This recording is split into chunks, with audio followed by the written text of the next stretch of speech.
कहानी की शुरुआत में हमें एक राजकुमार दिखाया जाता है जो एक घमंडी और अहंकारी राजकुमार था। वो अपने महल में केवल सुंदर लड़कियों को ही पसंद करता था। वो इस बात को नजरअंदाज करता था कि सुंदरता के बाहर और भी महत्वपूर्ण चीजें हैं, जैसे कि दिल और सच्चाई। इसी कारण से जब एक वृद्ध महिला उसके दरवाजे पर मदद मांगने आई तो राजकुमार ने उसे नकार दिया, सिर्फ इसलिए कि वह बाहर से सुंदर नहीं थी। दरअसल वो बूढ़ी महिला असल में एक जादूगरनी थी जिसका रूप बेहद खूबसूरत था। वो अपने असली रूप में आकर राजकुमार को शाप देती है कि वो एक डरावने बीस्ट में बदल जाएगा। वो केवल तभी वापस इंसान बन सकता था जब वो सच्चे प्यार को पाएगा। जादूगरनी ने राजकुमार को जो जादुई गुलाब दिया था, अगर उस गुलाब का आखिरी पत्ता गिरने से पहले उसे सच्चा प्यार नहीं मिलेगा तो शाप हमेशा के लिए अमर हो जाएगा। इसके बाद कई साल बीत गए, फूल के पत्ते भी धीरे धीरे गिरते रहते हैं, लेकिन राजकुमार को अभी तक सच्चा प्यार नहीं मिला था। दूसरी तरफ एक बहुत ही खूबसूरत लड़की को दिखाया जाता है जिसका नाम बेला है। बेला एक समझदार, दयालु और साहसी लड़की है जो एक छोटे से गांव में रहती है। बेला किताबों की बहुत शौकीन होती है। पिता एक वैज्ञानिक होते हैं। एक दिन वह अपने नए आविष्कार के लिए यात्रा पर निकलता है और गलती से बीस्ट के महल में पहुंच जाता है। वह बिना अनुमति के अंदर चला जाता है और वहां कुछ वस्तुओं को छूने की कोशिश करता है। तभी बीस्ट इस अनादर को सहन नहीं करता और उसे पकड़कर महल में बंद कर देता है। वहां उसे एक कैदी के रूप में रखा जाता है। जब बेला को यह पता चलता है कि उसके पिता बीस्ट के महल में बंद हैं, तो वह अपनी जान की परवाह किए बिना बीस्ट से मिलने के लिए महल जाती है ताकि वह अपने पिता को छुड़ा सके। इसके बाद बेला और बीस्ट की पहली मुलाकात होती है। बीस्ट को देखकर बेला पहले तो डर जाती है, लेकिन फिर उसे चुनौती देती है कि वह उसके पिता को छोड़ दे। बीस्ट उसे धमकाता है और डराता है, लेकिन बेला नहीं मानती। बीस्ट उसे बताता है कि जेल का दरवाजा कभी नहीं खुलेगा। इसका मतलब है कि जिस दरवाजे में मोरिस को बंद किया गया था वह अब हमेशा के लिए बंद रहेगा। इसलिए बेला बीस्ट से कहती है कि वो उसके पिता को छोड़ दे और बदले में वह खुद को कैद कर लेगी। इसके बाद बेला अपने पिता को बाहर धक्का देकर खुद को बीस्ट के पास छोड़ देती है, जिसके बाद बीस्ट उसके पिता को आजाद कर देता है। तभी हमें एक घड़ी और मोमबत्ती को आपस में बात करते हुए दिखाया जाता है। दरअसल वे सभी पहले इंसान थे जो बीस्ट के साथ महल में रहते थे, लेकिन जब उसे शाप मिला तो ये सभी भी जीवित वस्तुओं में बदल गए थे, जैसे घड़ी, मोमबत्ती, झाड़ू आदि जो बोल और चल सकते थे। जब बीस्ट महल में नहीं होता तो घड़ी और मोमबत्ती बेला के साथ बात करते हैं और जेल का दरवाजा खोल देते हैं। बीस्ट इस बात से उन दोनों पर बहुत गुस्सा होता है। तभी वो सब बीस्ट को समझाते हैं कि शायद बेला ही वही लड़की है जो हम सबको इस श्राप से बचा सकती है, क्योंकि वो बहुत दयालु और साफ दिल की है। वो सभी बीस्ट से कहते हैं कि वह बेला को अपने साथ खाने के लिए बुलाए ताकि दोनों एक दूसरे को समझ सके। दोनों बीस्ट को यह समझाने की कोशिश करते हैं कि अगर वह बेला को सम्मान दिखाएगा और उसके साथ बातचीत करेगा तो वह उसे पसंद कर सकती है। बीस्ट आखिरकार उनकी बात मानता है और बेला को खाने के लिए आमंत्रित करता है, लेकिन बेला तो बीस्ट पर ऑलरेडी बहुत गुस्सा थी। इसलिए वो बीस्ट को बोलती है कि मैं भूखी मर जाऊंगी, पर तुम्हारे साथ खाना कभी नहीं खाऊंगी। तब बीस्ट बेला पर गुस्सा होता है और बोलता है कि ठीक है, अब तुम भूखी ही मरना। इसके बाद बीस्ट गुलाब को देखता है जिसका एक और पत्ता नीचे गिर जाता है। दूसरी तरफ जब बेला का पिता बीस्ट के महल से बचकर गांव लौटता है तो वह गांव वालों को बीस्ट के बारे में बताता है। वह बताता है कि उसने बीस्ट को देखा था जो बहुत डरावना और भयंकर था और उसने अब उसकी बेटी को कैद कर लिया है। हालांकि गांव वाले उसकी बातों को पागलपन समझते हैं और विश्वास नहीं करते। तभी गेस्टन नाम का आदमी इस बात पर विश्वास करता है और बीस्ट से निपटने के लिए महल की ओर जाने का फैसला करता है, लेकिन इनको बीस्ट के महल का सही रास्ता नहीं मिलता, जिसकी वजह से ये लोग जंगल में ही खो जाते हैं। तब गेस्टन बेला के पिता को बताता है कि वो बेला से शादी करना चाहता है। तब बेला के पिता इनकार कर देते हैं क्योंकि वो एक अहंकारी और घमंडी व्यक्ति है। इस बात पर गेस्टन को बहुत गुस्सा आता है और वो बेला के पिता को रस्सी से बांधकर चला जाता है ताकि जंगली जानवर उसे खा ले। लेकिन बाद में एक औरत आकर उसकी हेल्प करती है।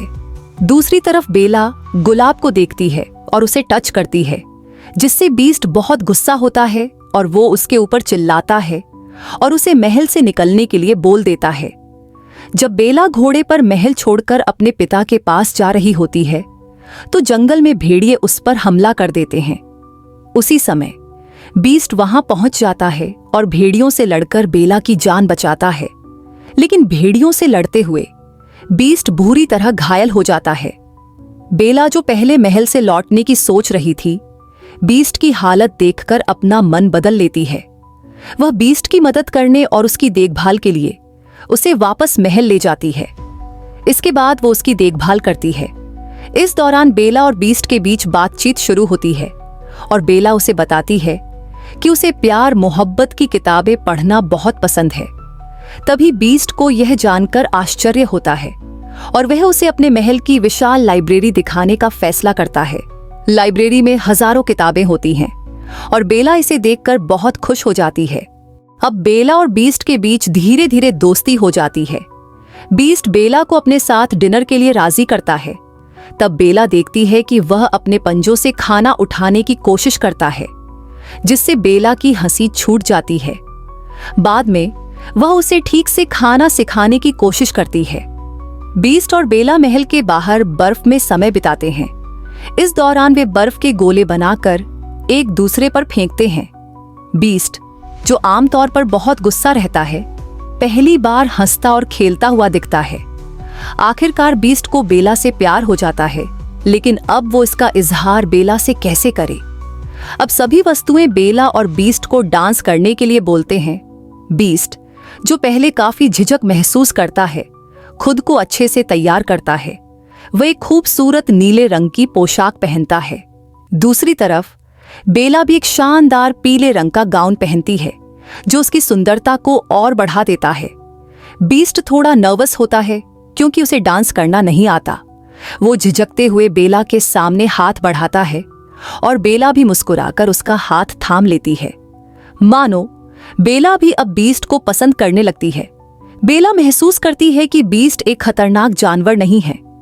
इसके बाद बेला एक जादुई शीशे में अपने पिता को देखती है तो उसे पता चलता है कि गांव वाले उसके पिता को मार रहे थे। वो बहुत चिंता करती है। उसकी चिंता देखकर बीस्ट समझता है कि वह अपने पिता से बहुत प्यार करती है और उसे जाने के लिए बोल देता है। बेला के जाने के बाद बीस्ट उसे बहुत मिस करता है। उसे लगता है कि बेला अब कभी लौट के वापस नहीं आएगी और वो हमेशा के लिए बीस्ट बना रहेगा। दूसरी तरफ जब बेला गांव लौटती है तो वह गांव वालों को बीस्ट और उसके महल के बारे में बताती है, लेकिन कोई उसकी बातों पर ध्यान नहीं देता। तब बेला गांव वालों को यह साबित करने के लिए जादुई शीशे में बीस्ट की छवि दिखाती है ताकि वे समझ सकें कि वह सच कह रही है। लेकिन यह दांव उल्टा पड़ता है। बीस्ट को देखकर गांव वाले डर जाते हैं। गेस्टन गांव वालों को उकसाकर बीस्ट के महल पर हमला करने के लिए तैयार कर लेता है। वह उन्हें बताता है कि बीस्ट उनके लिए एक बड़ा खतरा है और उसे खत्म करना ही सही रास्ता है। हालांकि बेला बताती है कि बीस्ट बुरा नहीं है, लेकिन कोई उसकी नहीं सुनता। इसके बाद सभी गांव वाले बीस्ट के महल पर हमला करने जाते हैं। गांव वाले महल का दरवाजा तोड़कर अंदर घुस जाते हैं। महल के जादुई नौकर, जैसे कि मोमबत्ती, घड़ी और बाकी चीजें, महल की रक्षा करने के लिए गांव वालों से लड़ाई करती हैं। दूसरी तरफ गेस्टन बीस्ट को मारने के लिए महल के ऊपरी हिस्से में जाता है, जहां बीस्ट उदास और निराश बैठा होता है। बीस्ट बेला के बिना खुद को खाली और हार मान चुका महसूस करता है, इसलिए वह गेस्टन से लड़ने में कोई दिलचस्पी नहीं दिखाता। वो बीस्ट पर गोली चलाता है। बेचारा बीस्ट खुद को बचाने की कोशिश भी नहीं करता। लेकिन तभी वहां पर बेला आ जाती है, जिसकी आवाज सुनकर बीस्ट में एक नई ताकत आ जाती है। वह गेस्टन से लड़ने लगता है। वो अपने एक हाथ से ही उसे हवा में उठा लेता है, लेकिन वो गेस्टन को मारने से इनकार कर देता है, यह दिखाते हुए कि वो अब एक राक्षस नहीं है। लेकिन गैस्टन अपने लालच और नफरत में इतना अंधा हो जाता है कि वो फिर से बीस्ट पर हमला करता है। लेकिन वो जिस छत पर खड़ा था वो नीचे गिर जाती है, जिससे वो भी नीचे गिरकर मर जाता है। लड़ाई के दौरान गैस्टन बीस्ट को गंभीर रूप से घायल कर देता है। बीस्ट लगभग मरने की हालत में होता है। बेला उसके पास आती है और अपने आंसुओं और सच्चे प्यार के साथ उसे बचाने की कोशिश करती है। लेकिन तभी उस गुलाब का आखिरी पत्ता भी गिर जाता है, जिससे बीस्ट और उसके साथी मरने लगते हैं। बेला बीस्ट को मरते हुए देखकर टूट जाती है। वो रोते हुए कहती है कि वो उससे प्यार करती है, और बेला जैसे ही बीस्ट से अपने प्यार का इजहार करती है, महल पर लगा जादू टूटने लगता है। बीस्ट की चोटें ठीक हो जाती हैं और वह धीरे धीरे अपने मानव रूप में लौट आता है। इसके साथ ही महल की सारी जीवित वस्तुएं भी इंसानी रूप में वापस आ जाती हैं। बीस्ट अब अपने असली रूप में आकर बेला का शुक्रिया करता है और दोनों एक दूसरे को प्यार से गले लगाते हैं। और इसी के साथ ये मूवी यहाँ पर समाप्त हो जाती है। हमें सीख मिलती है कि सच्चा प्यार न केवल जादू को तोड़ सकता है बल्कि आत्मा को भी बदल सकता है। सच्ची सुंदरता बाहरी रूप से नहीं बल्कि दिल से होती है। सुंदर चेहरे तो इस दुनिया में हजारों हैं, लेकिन दिल से सुंदर हर कोई नहीं होता। जरूरी नहीं कि जो इंसान हमारे पास है वो हमारा अपना हो, और जरूरी नहीं कि जो इंसान हमसे दूर है वो हमारा था ही नहीं। कई बार अच्छे इंसान हमारी खुशी के लिए खुद को दूर कर लेते हैं, और कई बार बुरे इंसान हमारे बीच रहकर ही हमारा बुरा चाहते हैं। शुक्रिया।